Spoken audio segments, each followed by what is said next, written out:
Buenas noches para todos. Mientras van saliendo los niños que tienen su actividad,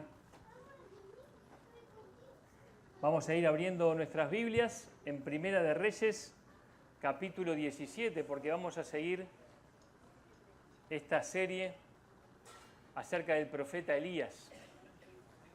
La verdad que la vida del profeta Elías es algo apasionante, ¿verdad? Es algo que a uno no le cuesta mucho estudiar porque es realmente espectacular, ¿no?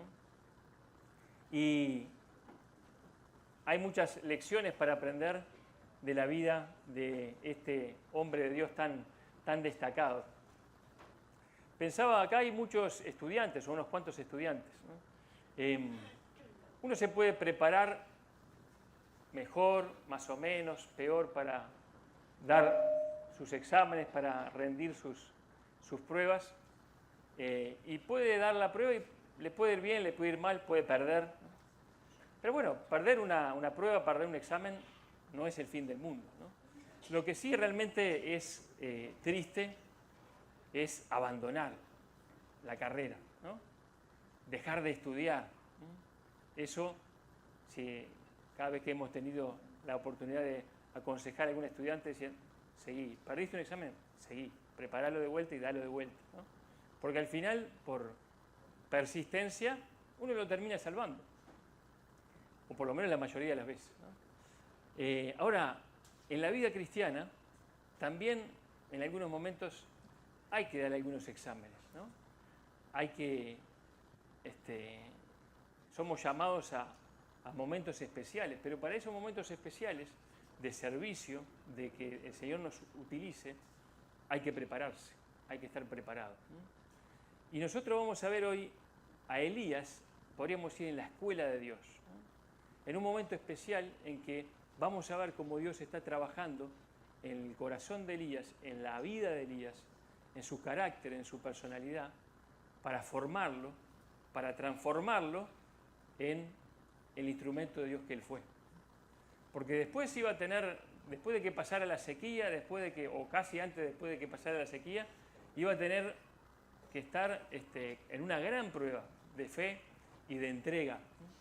Pero en este momento estaba en ese tiempo de preparación. Y ese tiempo de preparación se dio en un lugar bastante poco probable, cuando uno empieza a ver la vida de Elías, cómo podía ser que terminara aprendiendo en la escuela de Dios en este lugar que vamos a leer ahora. ¿Se acuerdan? Hablamos ya del contexto de la vida de Elías, ese reino del norte de Israel, entregado a la idolatría, Acab, Jezabel, ese lugar tan inhóspito, tan hostil que era para un creyente Israel en aquel tiempo.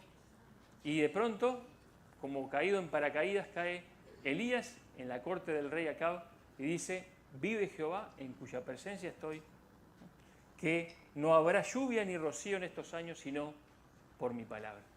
Y estuvimos pensando en ese contexto, estuvimos pensando en Elías, en lo poco que sabemos de su vida hasta ese momento, y en el ministerio de él, que vamos a seguir viendo en los siguientes instancias que nos toque conversar y hablar de esto. Y después de que él hace este anuncio, hace esta declaración como profeta de Dios, se va, ¿no? Se va por la puerta, porque bueno, parecía un loco, ¿no? Así que lo que le declaran los locos, nadie le da mucho corte, ¿no? Pero después de que él se va y que empiezan a pasar los días y que empiezan a pasar los meses y no llueve, bueno, ahí era otra cosa, ¿no? ¿Dónde está? Y estaba oculto, escondido. Dios lo tenía escondido allí en el arroyo de Querit, donde lo alimentó con carne que le traían los cuervos, con agua que corría por el arroyo. Pero en un momento, este arroyo también se iba a secar. Entonces, vamos a retomar la lectura del versículo 7 del capítulo 17 de Primera de Reyes. En esta aventura de fe de la vida de Elías.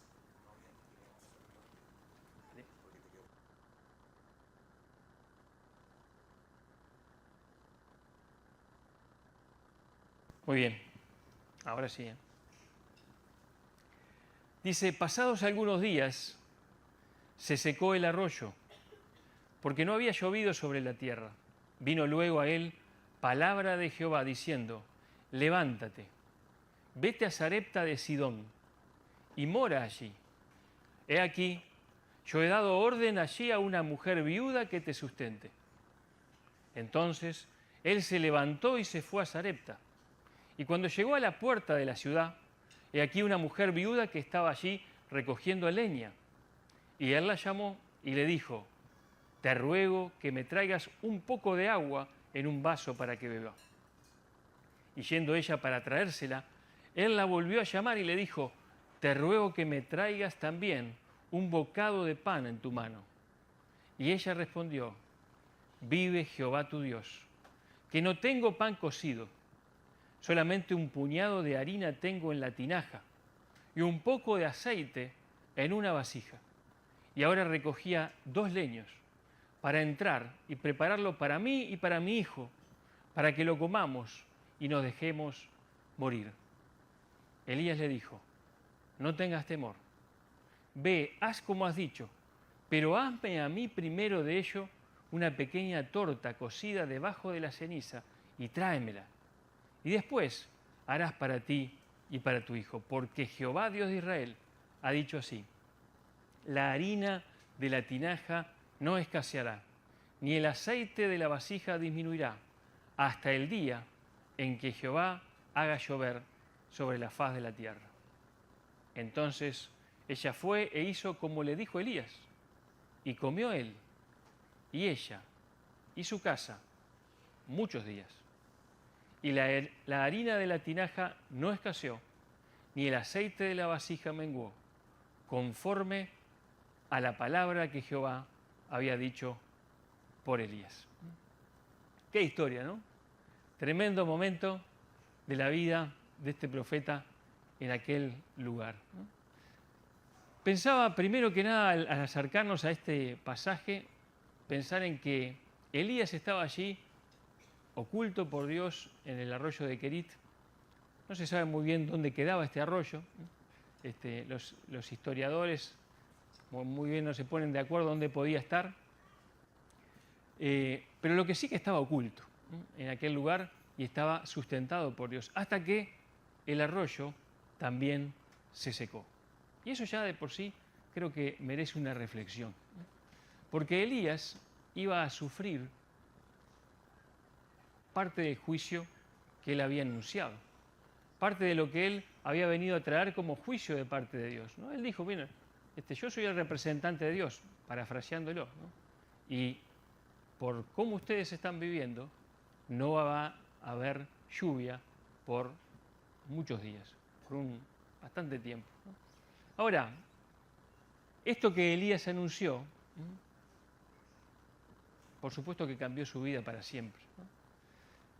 Y yo reflexionaba en esto, ¿no? En la vida de los profetas, y podemos pensar en cualquier profeta, siempre era afectada profundamente por su investidura de profeta, ¿no? Elías, después de presentarse en la corte del rey Acab, no sabemos cómo era su vida hasta ese momento, pero sí sabemos que nunca fue igual.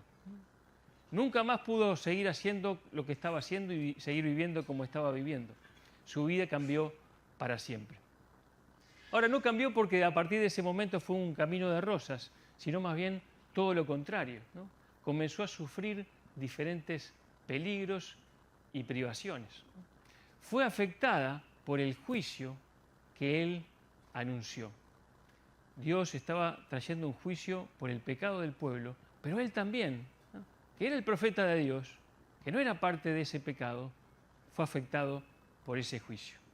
Y saben, esto lo vemos en la vida de muchos profetas, ¿no? Podemos repasarlo y pensar, ¿no? Cuando un profeta anunciaba que iba a venir un pueblo enemigo a sitiar Jerusalén, ¿no?, pensamos en Jeremías, por ejemplo. Jeremías estaba dentro de Jerusalén. Él sufrió el sitio, ¿no? Él sufrió el asedio. Elías anunció la sequía y él sufrió la sequía también. O sea que ellos no solamente eran afectados emocionalmente por lo que le pasaba al pueblo, porque ellos les dolía y lloraban por lo que hacía el pueblo y por lo que tenían que sufrir, sino que también experimentalmente, vivencialmente, también eran afectados. Podríamos pensar, estaba totalmente compenetrado con la suerte del pueblo al cual servían. Yo pensaba en nosotros y en nuestras vidas, hermanos, ¿no? Y en nuestro servicio. Que Dios nos libre de ser predicadores insensibles. Que Dios nos libre de ser amonestadores que dicen las cosas y no se les estruja el corazón cuando la gente no escucha. Evangelistas que anuncian el infierno y que no sufren aflicción por eso. Nosotros somos también somos llamados a ser como Elías, ¿no? Compenetrados con el mensaje y también sufriendo con aquellos que uno está ministrando. Ahora, pensaba también que, ¿cómo es esto de los pecados de otros, no? Elías estaba sufriendo, sin comerla ni beberla, como decimos, ¿no? Por los pecados del pueblo.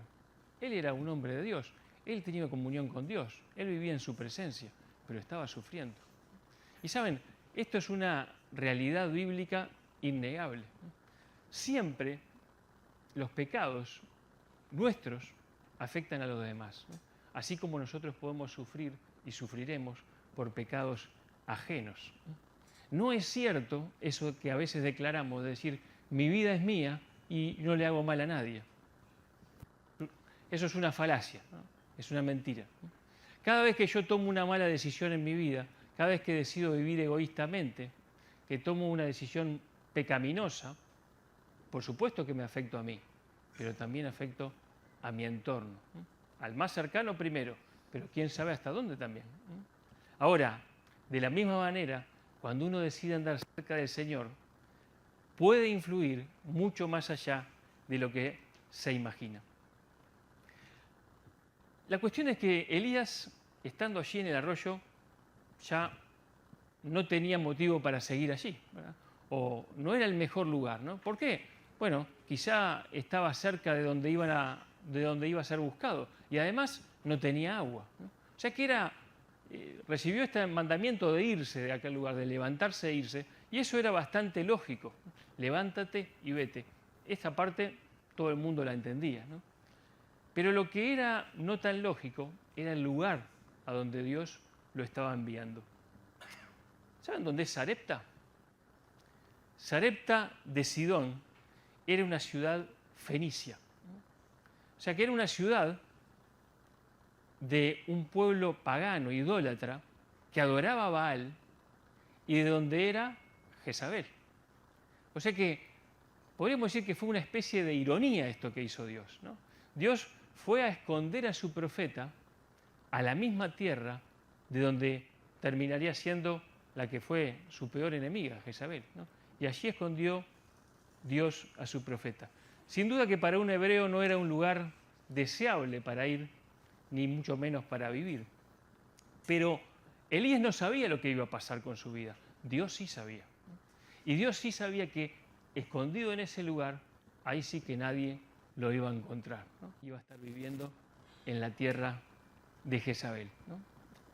Lo que hizo Elías fue confiar en Dios, confiar en su palabra, aunque sin duda que le puede haber parecido bastante extraña el mandamiento, ¿no? Pero si era extraño el lugar donde Elías tenía que ir, capaz que más extraño lo que Dios le dijo que iba a pasar allí, ¿no? Dice, he dado orden allí a una mujer viuda que te sustente. Esto sí es extraño, ¿no?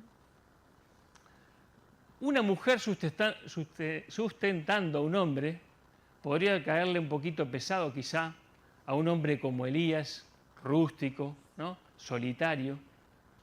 Pero bueno, vaya y pase. Ahora, una extranjera de un pueblo pagano, idólatra, ya como es, capaz que le daba alguna picazón, ¿no?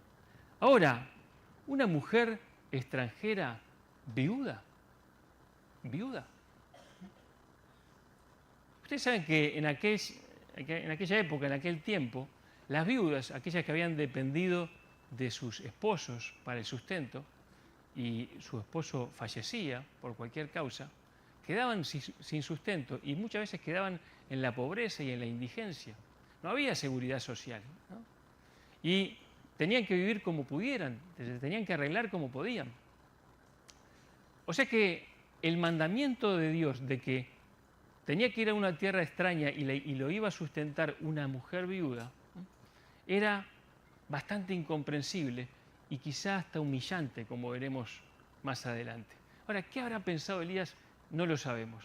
La cuestión es que, sin titubear, como dice acá, sin preguntar por qué, sin tratar de entender, él hizo lo que Dios pidió. Dice, se levantó y fue a Sarepta. Y miren que no eran 5 kilómetros ni 10, ¿no? De Israel a Fenicia hay que caminar, ¿eh? Hay que caminar, ¿no? Parte del secreto espiritual de Elías, que no es ningún secreto, era que él vivía en la presencia de Dios. Y eso lo estuvimos viendo en la anterior charla. Pero otra parte muy importante del éxito espiritual de este hombre de Dios es que él fue obediente. Él aprendió rápidamente la lección de la obediencia. Elías nos enseña que para obedecer a Dios no hay que entender todo lo que Dios nos manda. Tan solo hay que confiar en aquel que manda.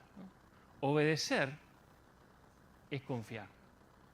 Si nosotros confiamos, vamos a obedecer, aún sin entender todo lo que Dios nos manda. ¿Saben? La obediencia es una característica que nuestro mundo repudia, podríamos decir, ¿no? Este mundo le tiene aversión a la autoridad, y cada vez más, ¿no? Cuando nosotros decimos que los hijos tienen que obedecer a sus padres, capaz que algunos nos pueden mirar medio raro, ¿no? Ahora, si nosotros decimos que los empleados deben obedecer a sus empleadores, sí, pará, te está yendo la mano, ¿no? No, pero miren, los ciudadanos tienen que obedecer a la ley y a las autoridades por ella impuestas. Bueno, ahí vamos a ver si lo hacemos, ¿no? Hay como una rebeldía en el corazón, ¿no?, y una no entendimiento y no sometimiento a la autoridad. Siempre que, inclusive cuando a nosotros nos toque mandar en algún ámbito de nuestra vida, siempre va a haber alguien por encima nuestro a quien tengamos que obedecer. Así son las cosas. Ahora, sobre todas estas relaciones humanas, sobre todas ellas está Dios, ¿no? Y Dios es la autoridad suprema. Él es el soberano, Él es el absoluto, ¿no? Él es el Señor. Eso significa ser el Señor, ¿no? Él es el soberano. Ahora, nuestro Señor, además de ser la autoridad máxima y el soberano, es bueno. Recién cantábamos, ¿no? Él es bueno. Él es justo. Él es lento para la ira y grande en misericordia. Nos conviene obedecerle. Nos conviene obedecerle. Al ser humano, creado a la imagen de Dios, le conviene obedecer a Dios. Cuánto más a nosotros, que además de ser criaturas, somos hijos de Dios, ¿no? Y dice en Hebreos 12:9, ¿por qué, si obedecíamos a nuestros padres, dice el escritor de Hebreos, ¿por qué no obedeceremos mucho mejor al Padre de los Espíritus y viviremos, ¿no? Ahora, ¿saben? Obedecer a Dios es una conducta que Elías, sin duda que aprendió muy bien y muy rápido, como decíamos, y que nosotros también tenemos que aprender. Si obedeces a Dios, vos estás demostrando claramente tu fe. Solo la fe que obra es verdadera, así como vamos a ver también en un ratito, ¿no? Pero además, como decíamos, si nosotros confiamos en Dios, vamos a obedecer. Si yo confío en que Dios es bueno, como cantamos, que Dios es justo, que Dios sabe lo mejor para mi vida, y Dios me manda esto, y yo realmente lo confío, entonces voy a obedecer. Es una muestra de confianza, pero además es una muestra de amor, porque dice el Señor Jesús, si me amáis, guardad mis mandamientos, ¿no? Y además es una conducta que nos convierte en amigos de Jesús. Vosotros sois mis amigos si hacéis lo que yo os mando. Muestra nuestro amor por el Señor, ¿no? Queridos, no existe la vida cristiana sin obedecer a la palabra de Dios. Por más que el mundo diga que no quiere obedecer a nadie, nosotros sabemos lo que dice la Escritura, ¿no? Dios solamente te puede usar si eres obediente. Dios solamente te puede usar si eres obediente. Ahora, Dios había dado orden a una mujer viuda que lo sustentara, ¿no? Y uno piensa, ¿cómo le había dado orden a una viuda que lo sustentara, ¿no? ¿Habría la viuda tenido algún encuentro con Dios, alguna voz, habrá escuchado alguna visión? No sabemos, no tenemos ni idea, ¿no? Esa parte de la historia no está revelada, ¿no? Lo que sí sabemos es que el Señor proveería sustento para Elías a través de una viuda pobre y desamparada. Y al mismo tiempo proveería sustento para una viuda y su hijo a través del ministerio de este hombre de Dios. Y de esa manera Dios mostraría su poder y su cuidado hacia Elías. Saben, el obrar de Dios no suele darse a través de personas súper capaces y excelentes en sí mismas. ¿Por qué? Porque Dios se deleita en usar vasos de barro. Dios usa instrumentos débiles como nosotros. De esta manera iba a quedar expuesto que era Dios el que estaba sustentando, sosteniendo a Elías, ¿no? Y no una viuda desamparada, era Dios, ¿no? Era Dios, ¿no? Lo que iba a quedar como expuesto era el excelso poder de Dios y su cuidado hacia su profeta. Ahora, Dios hace esto siempre. Dios levantó a la iglesia y la iglesia no somos super capaces y que hacemos todo bien, ¿no? Dice la Escritura en 1 Corintios, ustedes lo conocen, pues mirad, hermano, vuestra vocación, que no sois muchos sabios según la carne, ni muchos poderosos, ni muchos nobles, sino que lo necio del mundo escogió Dios para avergonzar a los sabios, y lo débil del mundo escogió Dios para avergonzar a lo fuerte, y lo vil del mundo y lo menospreciado escogió Dios, y lo que no es, para deshacer lo que es, a fin de que nadie se jacte en su presencia. Dios no sostendría a Elías a través de un rico, ni a través de un rey, sino a través de una persona prácticamente indigente. Así es Dios. Y Dios seguía preparando a Elías. Dios seguía preparando a Elías porque esto era, como pensábamos, también una lección de humildad. Mirá, Elías, Dios te va a sustentar con una mujer viuda extranjera. Podemos pensar que era, de alguna manera, una lección de humildad. Y saben, esta materia, que es la humildad de la escuela de Dios, no nos la podemos rifar, ¿eh? Vieron que cuando uno iba al liceo había un temario y dice, bueno, esto no lo van a preguntar, después a veces nos iba mal, ¿no? De ninguna manera podemos perder la materia de la humildad. Si vamos a servir a Dios, hermana, hermano, si vas a servir a Dios, tenés que aprender muy bien la lección de la humildad, porque Dios solamente te puede usar si eres humilde. Dios resiste a los soberbios y da gracia a los humildes. Y el orgullo, para todas las cosas de la vida, es un obstáculo, para todo, ¿no? Para el matrimonio, para la crianza de los hijos, para las relaciones interpersonales, pero para el servicio es un obstáculo insolayable. Imposible de... Hay que removerlo para poder servirlo al Señor. Y uno de nuestros mayores problemas en el servicio puede ser empezar a creer que somos algo. Empezar a creer que somos algo, ¿no? Y saben, Elías iba a ser utilizado tan poderosamente que tenía que aprender bien esta lección. ¿Se acuerdan que David, que iba a ser el gran rey David, estuvo en el desierto aprendiendo la lección de la humildad? ¿Se acuerdan que Moisés, que iba a ser el gran libertador, estuvo cuidando las ovejas de su suegro muchos años aprendiendo la lección de la humildad? ¿Se acuerdan que José, que iba a ser el segundo más importante de Egipto, estuvo en la cárcel y estuvo mucho tiempo aprendiendo esa lección de la humildad? No hay manera de servir a Dios sin aprender la lección de la humildad. Ningún hombre ni ninguna mujer de los que el Señor utiliza puede ser soberbio u orgulloso. Vamos a decirlo de vuelta. Ningún hombre ni ninguna mujer de los que el Señor utiliza puede ser soberbio u orgulloso. Si tenemos ganas de ser aplaudidos y admirados, es carnal, es natural, pero nos lo vamos a tener que sacar de la cabeza si queremos servir a Dios. No puede existir el orgullo, la altivez de espíritu y la soberbia en un siervo o una sierva de Dios. ¿Por qué? Porque nuestro modelo de servicio es el Señor Jesús. Aquel que, siendo igual a Dios, no estimó eso como cosa que aferrarse, ¿no? Sino que es el ejemplo máximo de humildad, ¿no? Aprended de mí, que soy manso y humilde de corazón. Dios no te va a poder usar si tú sos orgulloso. Vas a tener que aprender la lección de la humildad. Ahora dice que Elías arrancó, ¿no? Y caminó, y caminó, y caminó. En la vida de Elías, la verdad que iba a haber muchas caminatas, ¿no? Caminó mucho, mucho, mucho, ¿no? Y yo pensaba, ¿y cómo habrá pensado que iba a encontrar a la viuda, ¿no? ¿Cómo iba a ser eso, no? Había muchas personas en Sarepta, probablemente muchas viudas, ¿no?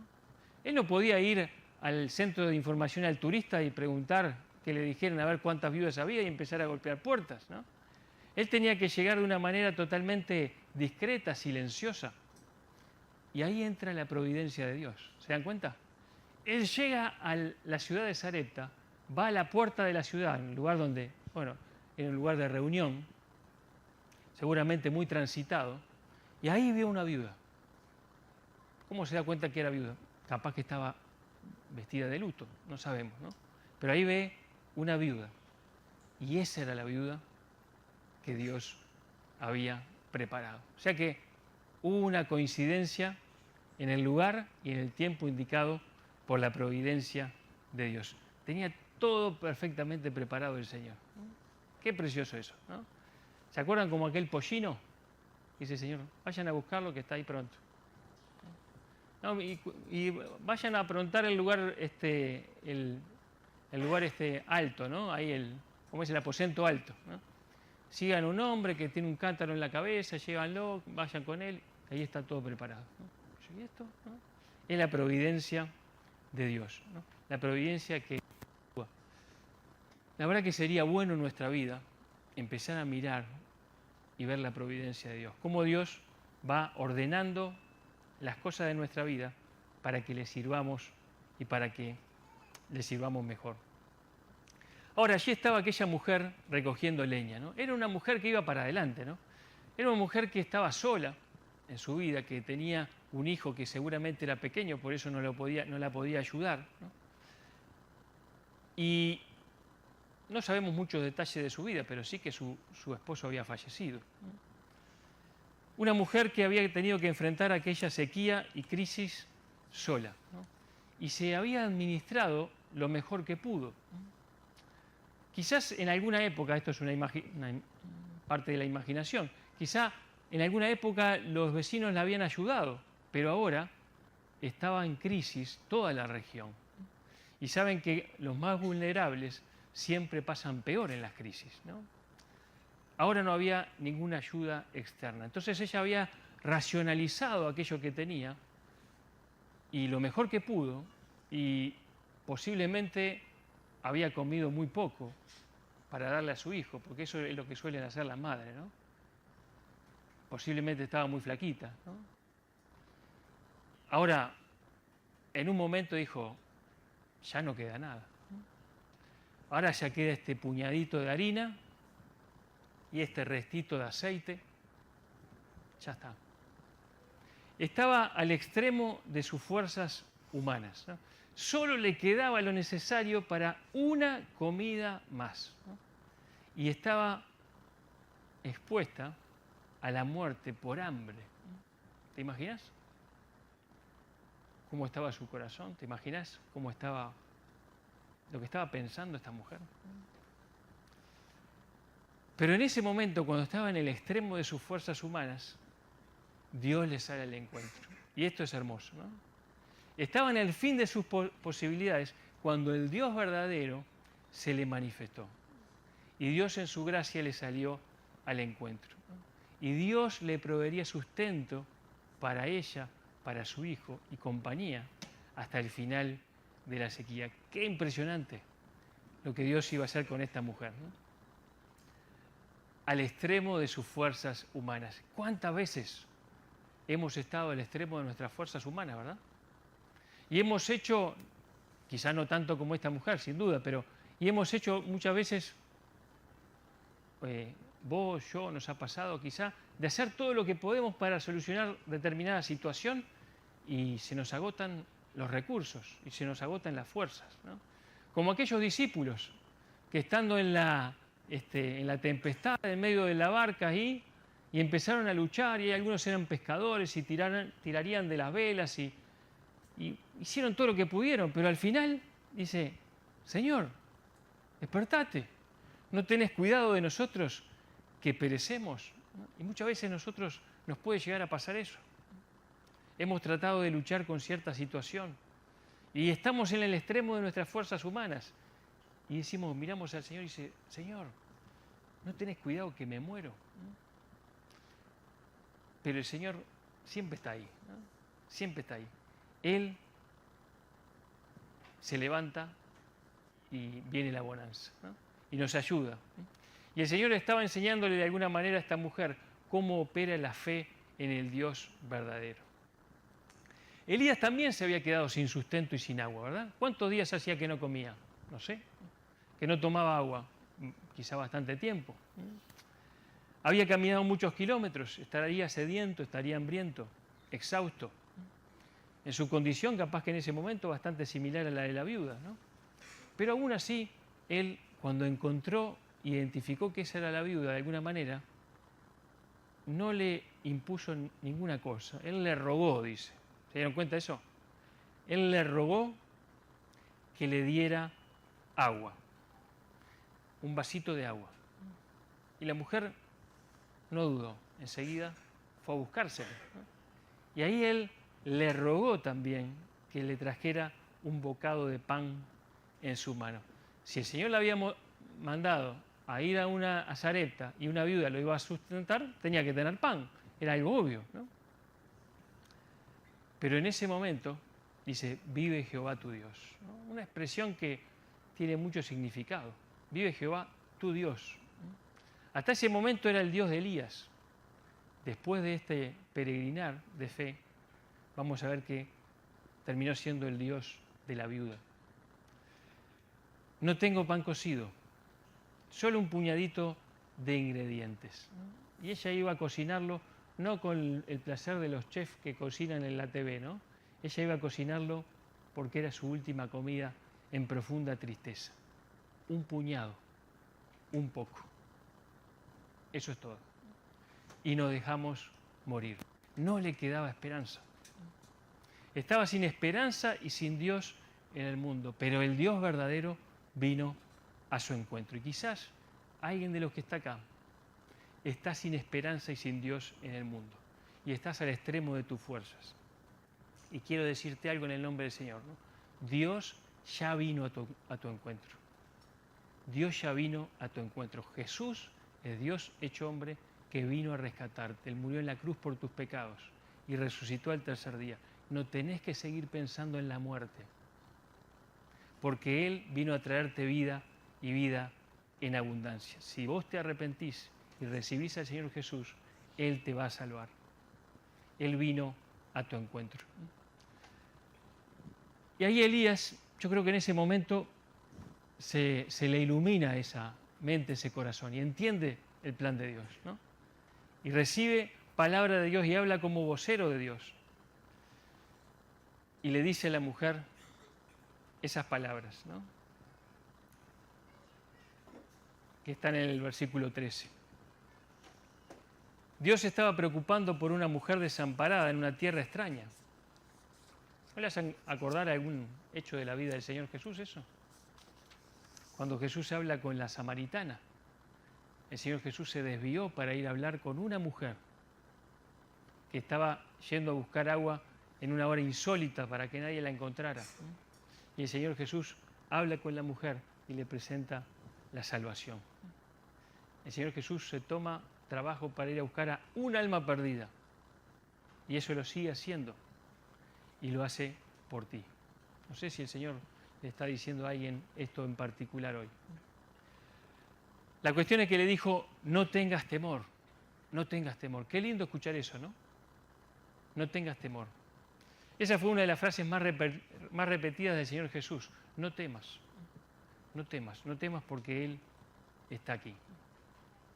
Ahora, ahí vendría el desafío de la fe, ¿no? La prueba de la fe. Dice, mirá, anda, recoge esos leños, pero hazme a mí primero de ello una pequeña torta cocida debajo de la ceniza.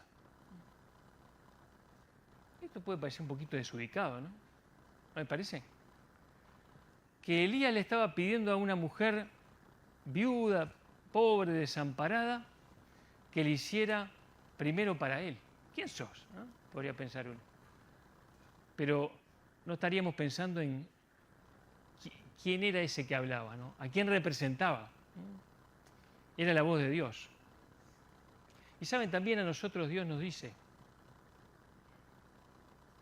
hazme a mí primero tal cosa, ¿no? Primero poneme a mí en tu vida, dice Dios. Poneme a mí primero en tu vida y vas a ver lo que pasa. Busca primeramente el reino de Dios y su justicia y las demás cosas serán añadidas. Dios antes que vos. Pero también le estaba diciendo, Dios antes que tu hijo, porque era lo único que tenía. Y le estaba diciendo, ¿vos creés en Dios? Poné a Dios primero, antes que tu persona y antes que aquellos a quien más amás en la tierra. Primero Dios. Y esto es una lección bastante difícil, ¿no? El Señor Jesús dijo, el que ama a otra persona más que a mí, no es digno de mí. Y el que no toma su cruz cada día y no lo sigue, no puede ser su discípulo. Y este era el desafío de la fe. Esa mujer tenía que tomar lo último que le quedaba y dárselo a Dios, ¿no? Y después venía la promesa del milagro. Pero para poder disfrutar del milagro había que poner la fe. No había otra, ¿no? La fe siempre es puesta a prueba y la viuda aceptó el desafío. Solamente si creía la palabra de Dios iba a hacerlo y ella lo hizo. Ahora, así pasa también en nuestra vida, queridos, ¿no? La fe sin obras es muerta. La fe verdadera siempre se va a ver en los hechos. Y si queremos ver, primero tenemos que creer. No es al revés. El mundo dice, quiero ver para creer. Y el Señor dice, no, es al revés. Es creer para poder ver. ¿No te he dicho que si crees verás la gloria de Dios? Le dijo Jesús a la hermana de Lázaro. Si creemos realmente, vamos a buscar su reino antes que ninguna otra cosa. Si creemos realmente, Dios va a hacerlo primero. Si crees, realmente vas a actuar en consecuencia. Y esa es la prueba de la fe. Pero no era una fe de una vez y para siempre. ¿Se dieron cuenta de eso? Era una fe diaria. Era una fe cotidiana. ¿Por qué? Porque Dios no le llenó el depósito de provisiones, ¿no? Porque Dios también, Dios es Dios. Dios podría haber hecho, mirá, entrá ahí en una recámara en tu casa y ahí va a estar lleno de provisiones para 2 o 3 años, ¿no? Podría haberlo hecho. Hubiera sido bastante peligroso que los vecinos supieran que la viuda tenía alimentos, ¿no? O sea, no hubiera sido para nada buen plan. Entonces, lo que ellos tenían que hacer era confiar en Dios para cada día de su vida. En esa vasija y en esa tinaja iba a haber el alimento necesario o los ingredientes necesarios para la comida de cada vez, de cada día. Y esto era un ejercicio de fe y dependencia de Dios. El pan nuestro de cada día, dánoslo hoy, dice el Señor en su oración modelo. ¿Se acuerdan del maná? Había que salir todos los días a recogerlo. No se podía guardar para el otro día, ¿no? Solamente pasaba eso en el día de reposo. Era un ejercicio de fe de cada día. Y en nuestra vida también tenemos que tener un ejercicio de fe cotidiano, diaria. No es de una vez y para siempre. Es a partir de ahora y para cada día. Y cada día Dios da una nueva dosis de gracia. Y gracia sobre gracia sobre gracia, ¿no? Y en cada tiempo de nuestra vida va a ser necesaria una nueva porción de gracia de parte de Dios. Y hemos de ir a procurarla con fe. No es una vez y para siempre. Es la fe puesta en práctica en forma diaria y cotidiana. Ella creyó, le hizo lo que dijo Elías y verían la gloria de Dios. Verían el cumplimiento de la palabra de Dios. Así que hay que creer para ver su gloria y experimentar su fidelidad. Y esa es la lección tercera que podríamos decir, la dependencia de Dios. La dependencia de Dios se ve en el día a día. No se ve tanto cuando estamos congregados acá en la iglesia. Se ve en el día a día cotidiano de tu vida. Cuando salís al trabajo, cuando vas al estudio. ¿Dependés de Dios? ¿Confías en Dios? ¿Ponés el día en las manos de Dios? ¿Sabes? Dios no te puede usar si eres autosuficiente. Nosotros somos siervos que estamos en dependencia de Dios. Ahora, lo que tenía era poco, ¿verdad? Era muy poco, pero fue suficiente para Dios. Dice el versículo 16, el último versículo que leímos, certifica el cumplimiento de su palabra. Dice, no escaseó, no menguó. Era un puñado, era un poco, pero fue suficiente. Y así también nosotros, hermanos, puede ser que seamos poca cosa, o así nos sintamos, ¿no? Pero en las manos del Señor es suficiente. ¿Se acuerdan de aquel niño o muchacho que tenía lo suficiente para su comida y lo puso en las manos del Señor Jesús? ¿Y qué hizo Jesús? Lo multiplicó entre miles. Lo poco que tenemos y lo poco que somos, puesto en las manos del Señor y dejándole orar a Él, puede hacer grandes cosas. Capaz que vos podés pensar, no, pero yo no tengo tal característica, no soy así, no sé hacer tal o cual cosa, ¿no? Soy poca cosa. Pero, ¿sabes? Dios se glorifica en utilizar instrumentos débiles, inútiles, para su obra perfecta. Así es que la vida de Elías y esta escuela de Elías nos enseña a ser obedientes, humildes y dependientes. Obedientes, humildes y dependientes. Son actitudes del corazón, querido. Son actitudes del corazón. No está hablando de tener grandes dones o grandes talentos. Son actitudes del corazón. Para que Dios nos sorprenda, para que podamos ver su gloria y su obrar en nuestra vida. Y de esa manera Elías iba a ser oculto en tierra extranjera, lejos de sus buscadores, mientras seguía preparándose en la escuela de Dios. ¿Estás en la escuela de Dios? ¿Estás aprendiendo las lecciones? ¿Alguna de estas lecciones perdiste un examen? No te preocupes, dalo de vuelta. No abandones. Dios está trabajando en tu vida y Él va a perfeccionar su obra hasta el día que el Señor venga. Que el Señor bendiga su palabra.